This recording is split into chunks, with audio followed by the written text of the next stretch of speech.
반갑습니다. 존경하는 국민 여러분, 더불어민주당 대표 이재명입니다.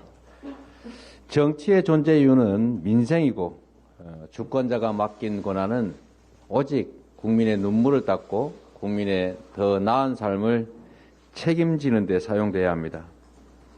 그런데 지금 정치는 이 본연의 정치의 역할과 책임을 망각하고 있습니다. 정쟁에 몰두하면서 민생을 외면하고 있습니다. 경제는 하루가 다르게 나빠지고 국민의 걱정은 날로 커져가고 있습니다. 대표적인 사례가 대장동 사건입니다. 이게 벌써 1년을 훌쩍 넘기고 있습니다. 파도 나오는 게 없다 보니까 이제는 조작까지 감행하는 모양입니다. 사건의 실체적 진실은 왜곡되고 야당을 향한 정치 탄압과 보복 수사에 칼춤 소리만 요란합니다. 대통령과 특수관계인 검찰 엘리트 특권층은 줄줄이 면죄부를 받아서 법의 심판을 피했습니다. 심지어 명백한 물증이 있는 50억 클럽 곽상도 전 의원은 보석으로 풀려나기도 했습니다.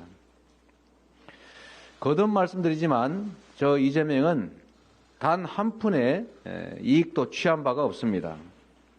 온갖 방해에도 민간이 독차지할 뻔했던 택지 개발 이익의 약 3분의 2, 5,500억 원 이상을 공공으로 환수했습니다. 사전에 확정된 4,400억 원, 이것은 이 분당구 대장동과 관계가 없는 본시가지 수정구 신흥동에 공원을 조성한 것입니다. 공원 조성비 2,700여 원, 그리고 아파트 부지 1,822억 원, 합쳐서 약 4,400억 원을 확정을 했고, 그럼에도 불구하고 사업 도중에 제가 인허가 조건에 붙여서 1,100억 원을 추가 부담시켰습니다. 사실 사전 확정된 약정에 의하면 추가 부담할 이유가 없는데 제가 인허가권을 활용해서 추가 부담을 시켰기 때문에 이 김만배 등 이분들이 저를 온갖 욕을 했습니다.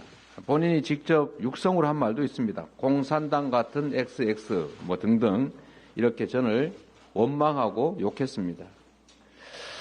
이랬던 사람들이 이 사업이 다 끝난 다음에 이제 다 성남시로부터 무슨 도움받을 일도 없는데 그 원망하던 저를 위해서 돈을 줬다, 대선 자금을 줬다, 이게 말이 되는 얘기겠습니까?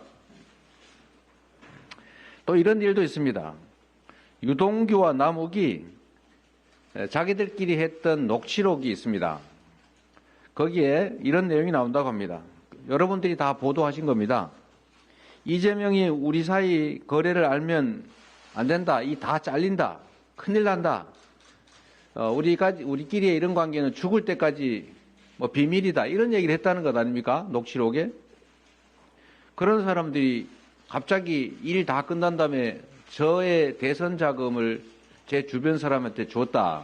이게 상식적으로 납득되는 얘기겠습니까? 또 남욱이 지금 이 돈을 줬다고 하는 것 같은데 보도를 보니까 남욱 씨가 2021년 10월에 이제 구속을 앞두고 사실상 강제 귀국하면서 JTBC와 인터뷰를 했지 않습니까? 여러분도 다 기억하실 겁니다. 자기가 12년 동안 트라이를 해봤는데, 즉 로비를 시도해봤는데 CR도 안 먹히더라. 이렇게 얘기했습니다. 자유로운 상태에서 언론과. 그런데 그 1년이 지난 지금 검찰에 구속된 상태에서 이렇게 말했다고 합니다. 2021년 4월에서 8월 사이에 뭐 8억인지 6억인지를 대선 자금으로 줬다라고 합니다. 과연 2021년 10월에 자유롭게 언론사와 한 인터뷰, 그리고 지금 구속된 상태에서 한 이야기, 이 중에 과연 어떤 게 더 진실에 가깝겠습니까? 언론인 여러분들도 아시겠지만 이걸 뇌물로 줬다면 본인이 아주 심하게 처벌받을 텐데 뇌물로 주고받았다면 이걸 정치자금으로 줬다고 하면 전달한 사람 책임도 없을 것이고 형량도 거의 엄청 낮아지겠죠. 이해관계라고 하는 걸 한번 따져볼 필요가 있습니다. 정권이 바뀌고 검사들이 바뀌니까 이렇게 관련자들 말이 바뀌고 있습니다. 진실을 찾아서 그 진실에 따라서 죄를 주는 것이 아니라 죄를 주기 위해서, 만들기 위해서 진실을 조작하고 왜곡하고 있습니다. 아무리 털어도 먼지조차가 안 나오니까 있지도 않은 불법 대선 자금을 만들고 있는 것입니다. 저는 불법 대선 자금은커녕 이 사탕한 게 받은 게 없습니다. 보수 정부와 맞부딪히면서 제가 살아남았던 유일한 길, 살아남을 수 있는 유일한 길은 유능하되 청렴해야 된다는 것이었습니다. 정쟁과 정치 탄압으로 나를 지소할 만큼 한가하지가 않습니다. 저의 정치적 운명이 국가의 운명보다 더 중요할 수 없습니다. 대통령과 여당에 공식적으로 요청합니다. 화천대유 대장동 개발과 관련된 특검을 즉시 수용하십시오. 언제까지 인디안 기우제식 수사에 국가 역량을 낭비할 수는 없습니다. 뿌리부터 줄기 하나하나까지 사건 전모의 확인은 특검에 맡기고 정치권은 지금 이 어려운 민생과 경제 살리기에 주력하고 총력을 다합시다. 특검은 지금까지 제기된 모든 의혹들을 총망라해야 합니다. 대장동 개발과 하천대유에 대한 실체 규명은 물론이고 결과적으로 비리 세력의 종잣돈을 지켜주었던 대통령의 부산저축은행 수사의 문제점과 의혹 그리고 그와 관련된 허위 사실 공표 의혹에 대해서 조사해야 합니다. 대통령 부친의 집을 김만배의 누나가 구입한 경위 같은 화천대유의 자금 흐름 진술이 갑자기 변경되는 과정에 제기된 조작 수사, 허위 진술 교사 의혹도 밝혀야 됩니다. 모든 의혹들을 남김없이 털어낼 좋은 기회입니다. 대통령과 여당이 떳떳하다면 이 특검을 거부할 이유가 없을 것입니다. 여러분도 기억하시겠지만 대선 토론회에서 저는 특검하자고 했습니다.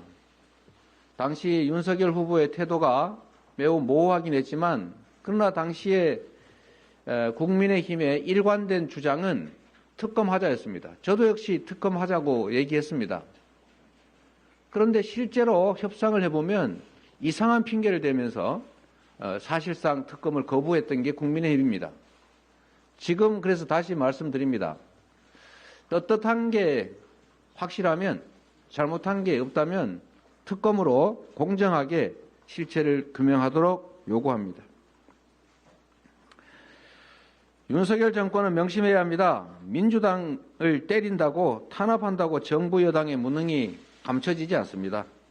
이재명을 때린다고 해서 정부 여당의 실정이 가려지지 않습니다. 정치보복에 꽹과리를 울린다고 경기 침체의 공포가 사라지지 않습니다. 대통령과 여당은 특검법을 반드시 수용하기 바랍니다. 이제 정치보복의 시간 끝내고 민생의 시간을 열어주십시오. 고맙습니다. 네.